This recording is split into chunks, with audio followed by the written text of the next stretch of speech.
According to the Testicular Cancer Society, one guy every hour is diagnosed with testicular cancer, but if diagnosed early, the survival rate is 95% or higher. And joining me today for a frank conversation about testicular cancer, including the importance of self-checks, is Dr. Joseph Dankoff. He's a physician and urologist with Summa Health. This is Healthy Vitals, a podcast from Summa Health. I'm Scott Webb. Doctor, it's so great to have you back on. We've spoken before, and I was just mentioning we tend to talk about, guy stuff, and that's kind of been my wheelhouse, being a 53-year-old guy, and great to have you on. This topic, is one that I'm sure folks have a lot of questions. Guys have a lot of questions about, and maybe their family members too. So let's start here with a basic one. What is testicular cancer? Testicular cancer, of course, as the name implies, cancer originating in the testicle.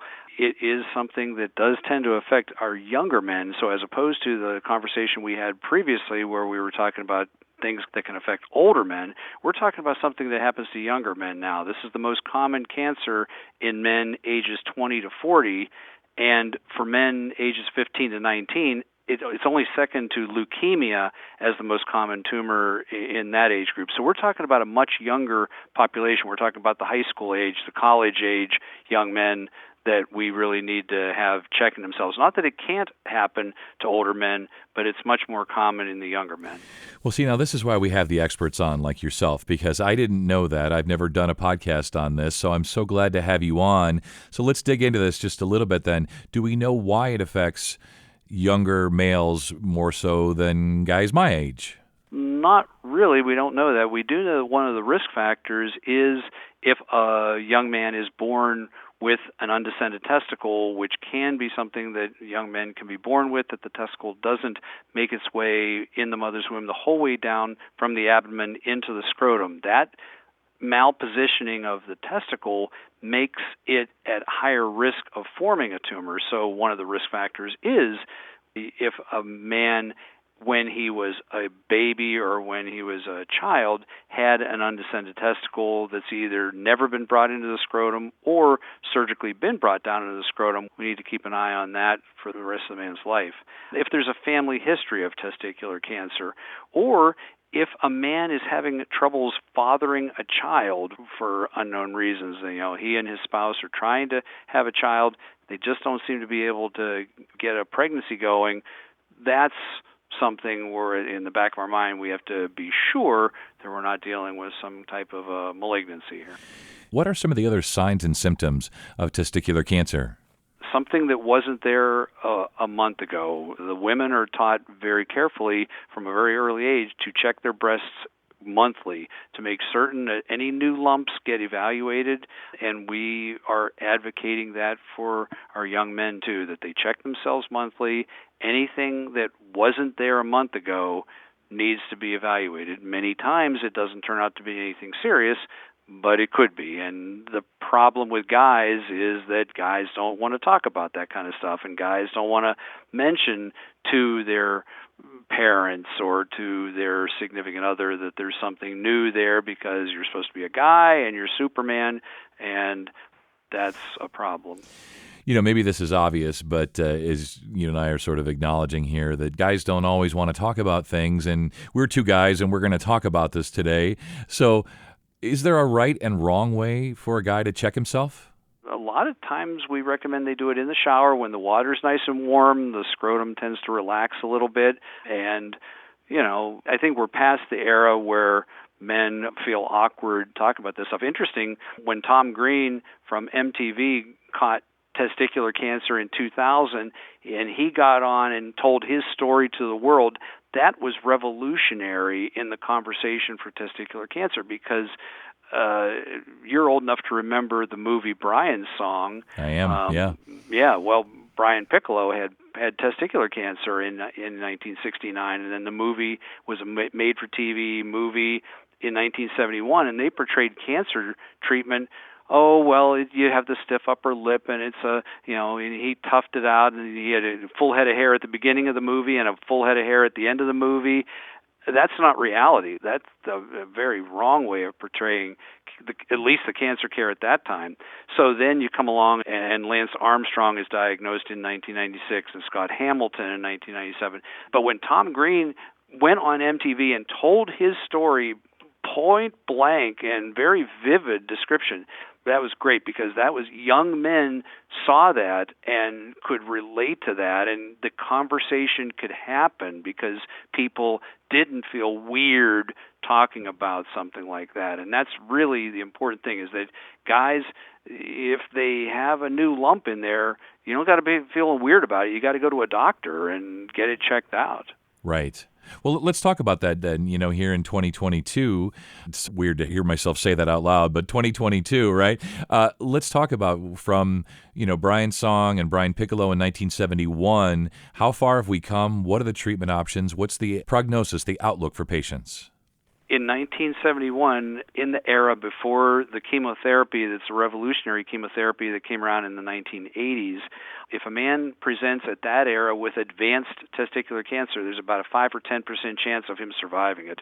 Today, even for massively advanced disease, we're talking survival, curability in the 80 to 90% range. And fortunately, probably 70% of the time, the tumor is completely confined to the testicle. So when we identify that there's a lump there, we're going to have to remove the man's testicle. That, in 70% of the cases, cures the man, and he won't need any additional therapy. So early detection is really important here. Now, having said that, 30% of the time it isn't confined to the testicle, and there may be need for additional therapy down the road, radiation therapy, chemotherapy. The chemotherapy advances have been dramatic, especially with this disease. The blood markers that can be obtained to assess the status of disease, testicular cancer blood markers were the very first blood markers ever to be linked to the status of a specific cancer. So we use those blood tests to be able to identify status of disease and down the road if there's any recurrence of the disease. So we have lots of tools in our toolbox to help identify it and treat it early and get it taken care of. We talked a little bit about family history, genetics. Is there anything else that we can do? Because we can't outrun all those things, of course, but acknowledging them and knowing our family history obviously would be really helpful. But is there anything else that we can do, that young men can do, adolescents can do to prevent testicular cancer? Well, there's not anything that we know of that will prevent testicular cancer, but the early identification of it is the really important thing. God in His wisdom gave us two of just about everything in case one had to be sacrificed or damaged or something like that.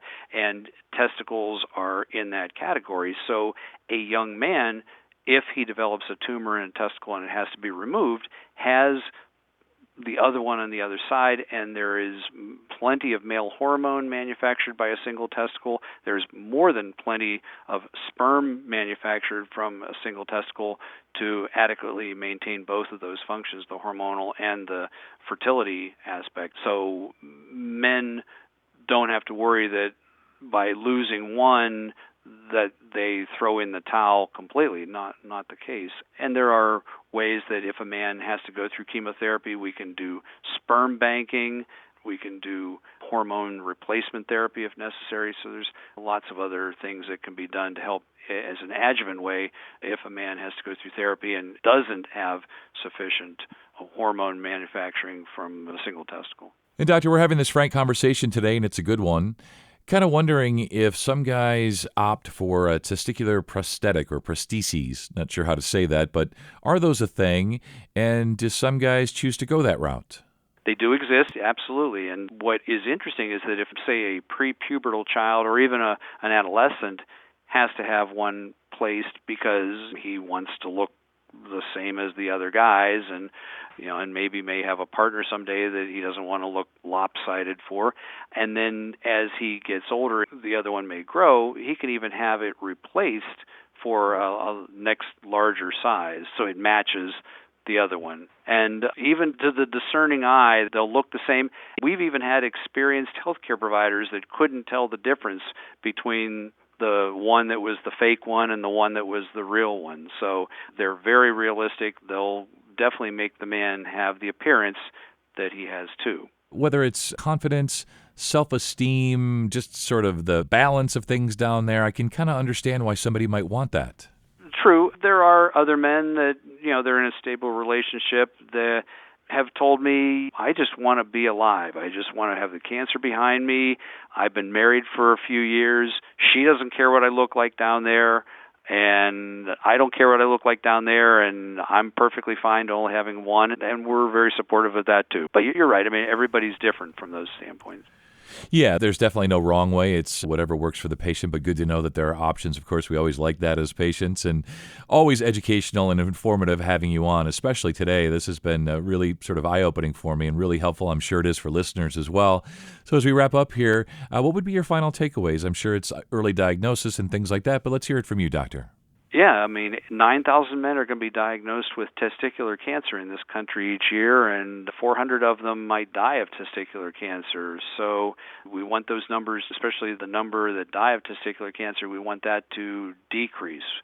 So the best way is for early detection, early identification, getting men hooked in with providers that are at facilities that are familiar with the treatment of testicular cancer, getting them hooked in with proper oncology support, proper surgical support, proper radiation oncology support, a multidisciplinary treatment plan, and that, in most cases, when that happens, the men have excellent long-term survival and long-term results.